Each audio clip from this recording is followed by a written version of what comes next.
اگر باطل ابو جہل بن کر آیا تو مقابلے میں حق ابو بکر کی صورت میں آیا. اگر باطل ابو لہب بن کر آیا تو مقابلے میں حق جناب عمر کی صورت میں آیا. اگر باطل عتبہ بن کر آیا تو مقابلے میں حق جناب عثمان کی صورت میں آیا. اگر باطل مرب بن کر آیا تو مقابلے میں حق جناب علی کی صورت میں آیا. اگر باطل یزید بن کر آیا تو مقابلے میں حق حسین کی صورت میں آیا. اگر باطل حجاج بن یوسف کی صورت میں آیا تو مقابلے میں حق سعید ابن جبیر کی صورت میں آیا. اگر باطل خلیفہ معتصم بن کر آیا تو مقابلے میں حق امام ابو حنیفہ کی صورت میں آیا. اگر باطل خلیفہ معتصم بن کر آیا, خلیفہ منصور بن کر آیا تو مقابلے میں حق احمد ابن حنبل بن کر آیا.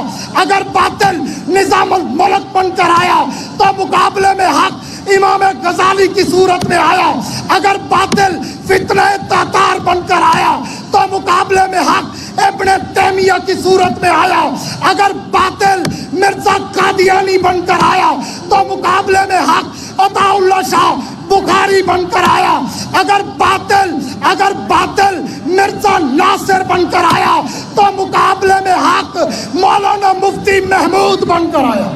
اور آج بھی اگر باطل ان کی ذریت بن کر یوٹرن خان بن کر آیا تو مقابلے میں حق تیرا اور میرا قائد مولانا فضل الرحمان بن کر آیا.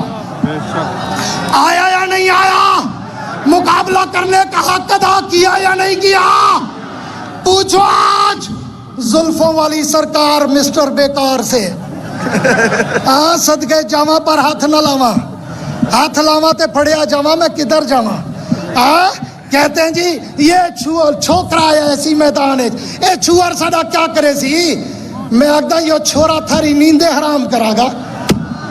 یہ چھورا تیرے تے پوچھا گا کہ اصلی مچھاں کے ہوئے راجپوتوں کا فرزند ہے, اور راجپوتوں کی تاریخ سے تو برے صغیر کی تاریخ بھری پڑی ہے. کیا بات ہے. انشاءاللہ یہ کفیل نظامی اپنے آبا و اجداد کا حق ادا کرتے ہوئے 13 فروری کے دن اپنے حقوق حاصل کر کے تمہیں انشاءاللہ اللہ کی مدد سے فتح کی نوید سنائے گا. ڈیرہ والوں ساتھ دو گے؟ بلند آواز سے جواب چاہیے, ساتھ دو گے؟ ہاں. آج میں کہتا ہوں ریفرنڈم تو ہو گیا یا نہیں ہوا؟ یہ ریفرنڈم ہے عوام کا. آنکھیں کھولو, آنکھوں سے زلفیں ہٹاؤ مسٹر.